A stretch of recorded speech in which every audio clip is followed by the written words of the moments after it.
Well मैं अगर एक लफ्ज़ यूज़ करूँ ना, इस वक़्त मर्द ख़वातीन के शाना बशाना आने लगे हैं। हमारे इंक्यूबेशन सेंटर में तो ये हाल है।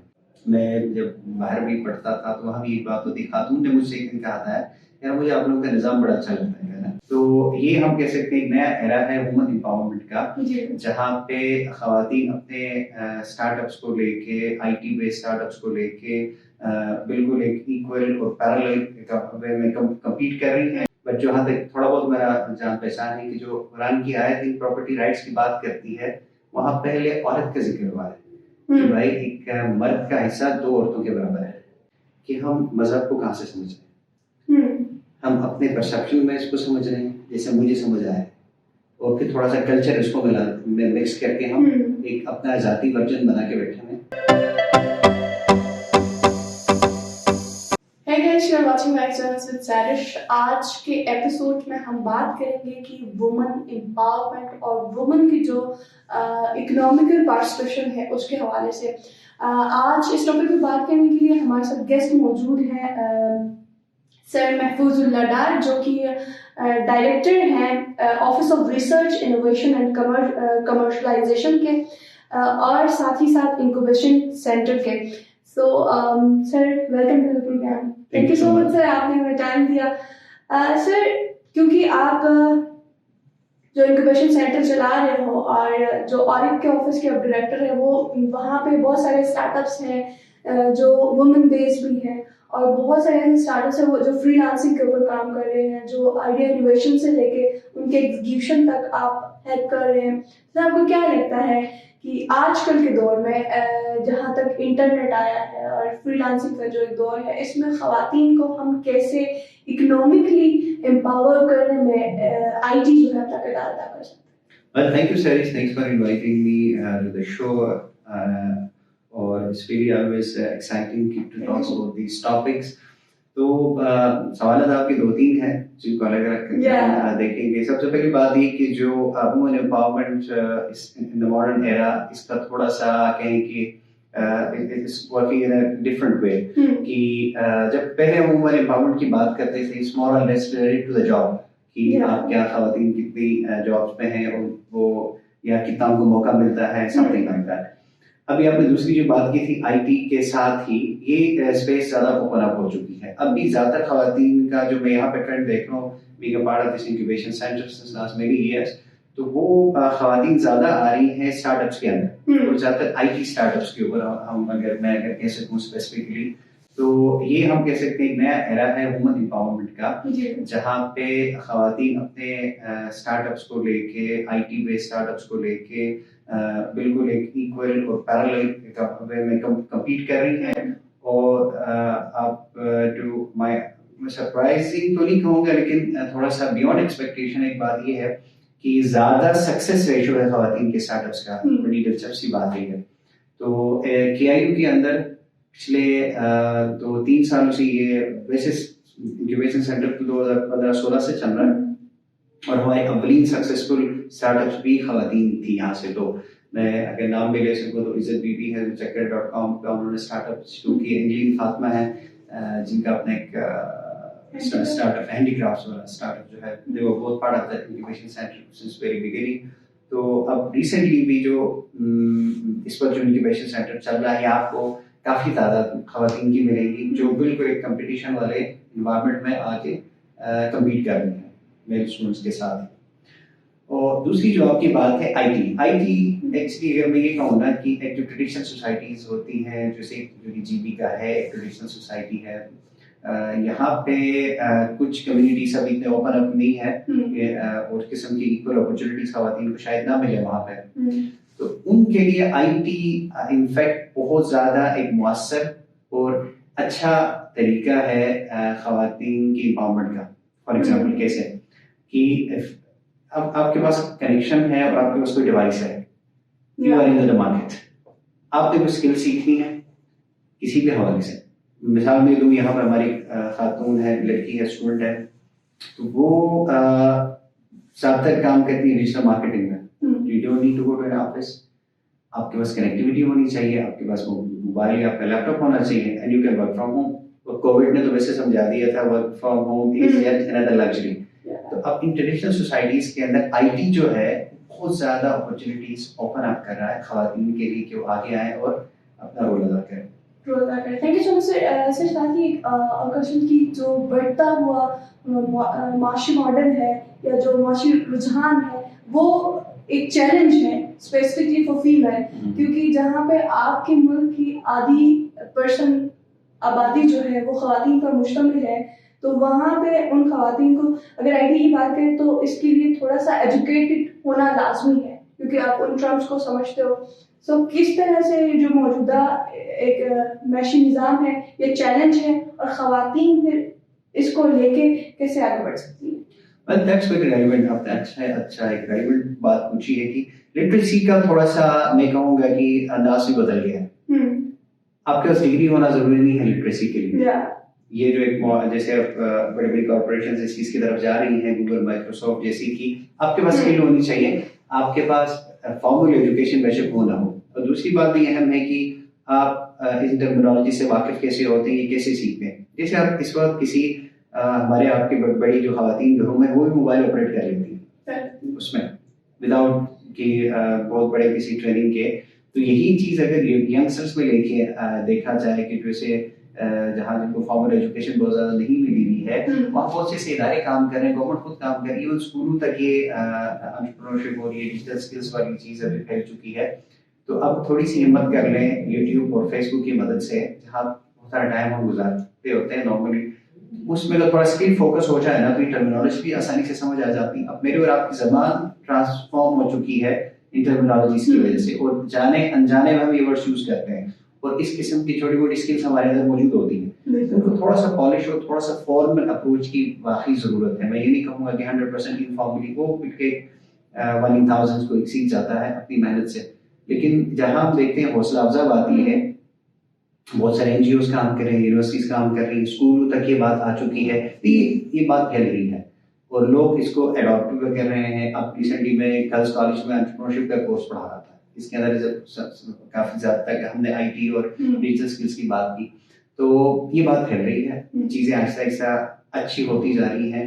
तो ऐसे में जो इस किस्म की कम्युनिटी ऑर्गेनाइजेशंस हैं, खुद गवर्नमेंट के ऑर्गेनाइजेशंस हैं, एजुकेशनल इंस्टीट्यूट्स हैं, इनको चाहिए थोड़ा सा स्पेस बढ़ाएं खवातीन के लिए, खासतौर उन खवातीन के लिए जो फॉर्मली एजुकेटेड नहीं है, but they are keen and eager कि वो लर्न करें और अपना इसमें रोल अदा कर सकें। सर इसी के साथ ये भी बताइएगा कि मर्द के शाना बशाना औरत को अगर मैशी निज़ाम में अगर वो हेल्प करती है तो घर का जो एक तवाज़ुन है वो बरकरार रह सकता है।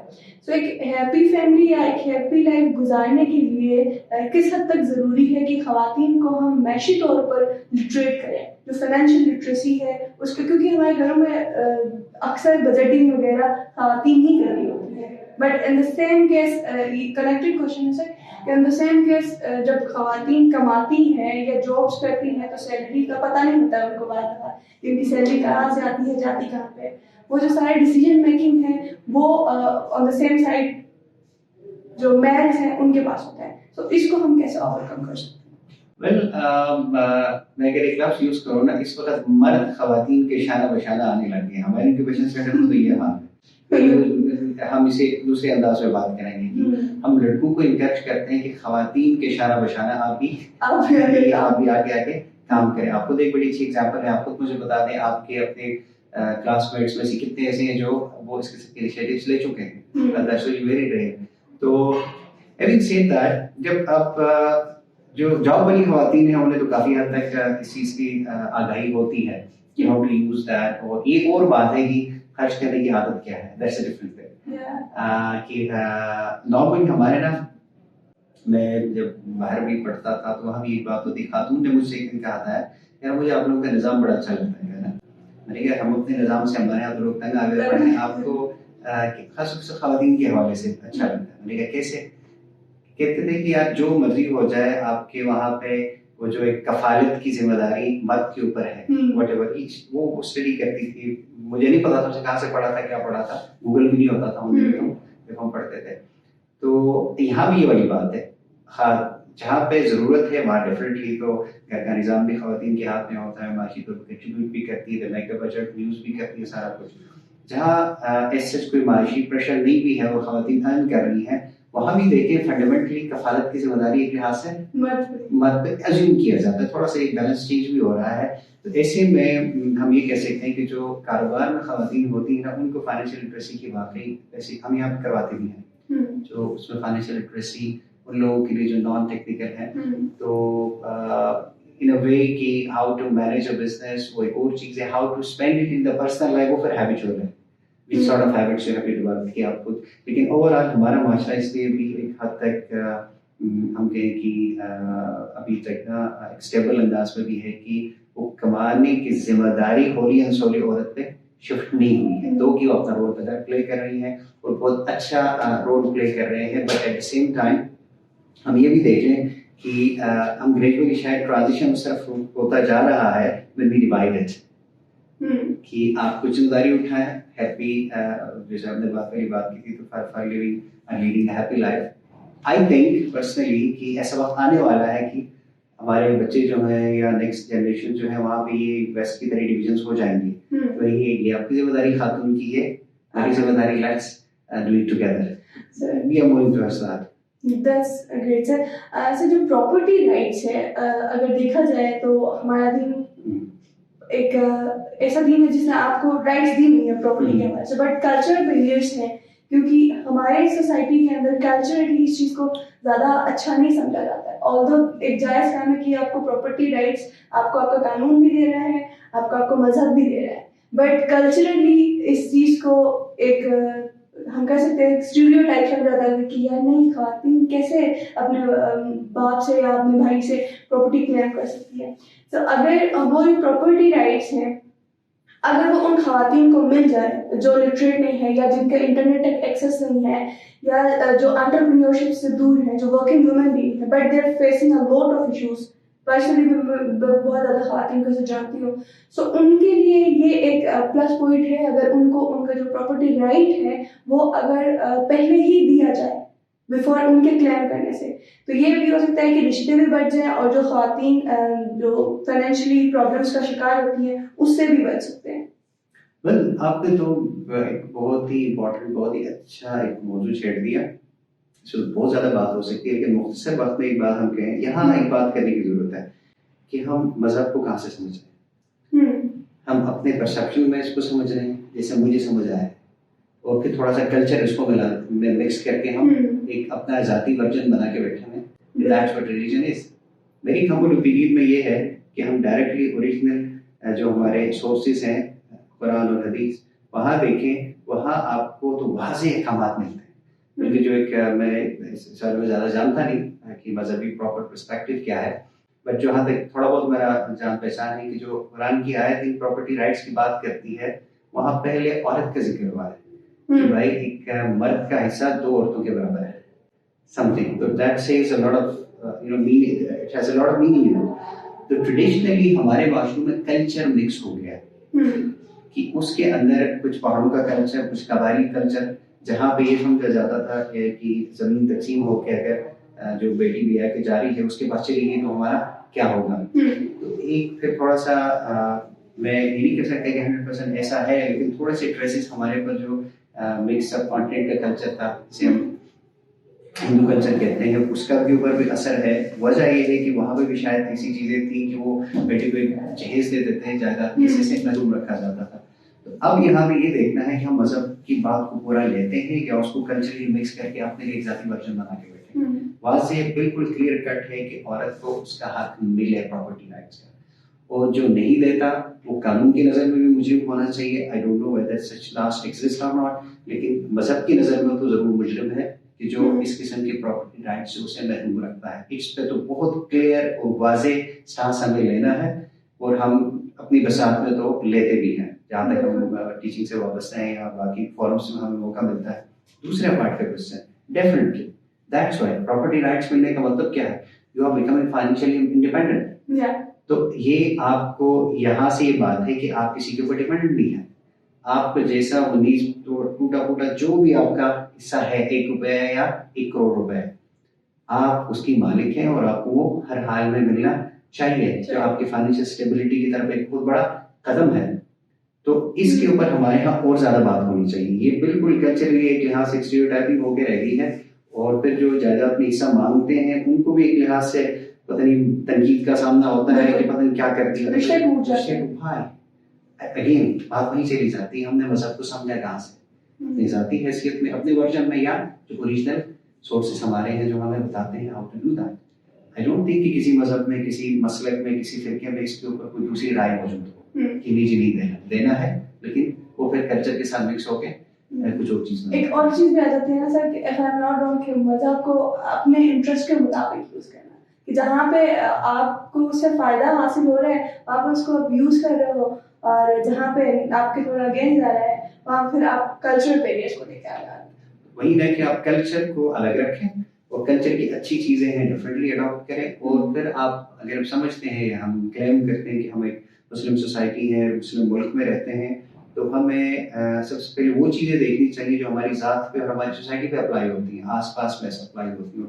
औरत और ख़वातीन का जो ये प्रॉपर्टी का राइट है, ये तो बिल्कुल फंडामेंटल एक बेसिक चीज़ है, इसको कैसे हम डिनाई कर सकते हैं। तो दैट शुड बी डिस्कस, और उसको बहुत बड़े फॉर्मेट पे उठाया जाना चाहिए, उसको बाकायदा कानून, आई डोंट नो कानून है या नहीं है, भी होगा, लेकिन उसकी इम्प्लीमेंटेशन इतनी ज़्यादा वाज़ेह नज़र नहीं आती है, शुड बी रीइंफोर्स्ड। नाज़रीन, जैसे कि सर ने बताया कि मजहब, हर कोई मजहब होता है, जो भी मजहब मजलिक है वो इस चीज़ पे दो टोक कोई राय नहीं रखता, जो राइट्स हैं जो ख़वातीन को उसके दीन में दिया है वो उनको मिलने चाहिए, और उस पर लॉ इम्प्लीमेंटेशन होनी चाहिए, क्योंकि जब तक जो हिस्सा ख़वातीन का है प्रॉपर्टी में वो उनका है, क्योंकि वो उनके लिए एक फाइनेंशियल स्टेबिलिटी का एक मैशी एहसास के ज़ुमरे में अगर देखा जाए तो वो स्ट्रॉन्ग होती है, वो उनके लिए एक प्लस पॉइंट होता है। कल को अगर कोई रिश्ता नहीं भी चलता या कुछ भी ऐसा खुदा ना खास्ता ऐसा कोई भी हादसा आता है तो वहाँ पे ख़वातीन अकेली रहती हैं, या ख़वातीन फाइनेंशियली बहुत ज़्यादा जब मार्जिनलाइज हो जाती है, तब वहाँ पे एक प्लस पॉइंट है कि जो उनको उनकी विरासत में जो हिस्सा मिलता है वो तो उनके पास होता है, ताकि उस चीज़ को वो यूटिलाइज करके अपनी एक खुशहाल ज़िंदगी गुजार सकती है। नाज़रीन, इसी के साथ आज का एपिसोड यहाँ पर एंड होता है। एक नए एपिसोड में एक नए मेहमान के साथ फिर मुलाकात होगी। अल्लाह के हवाले।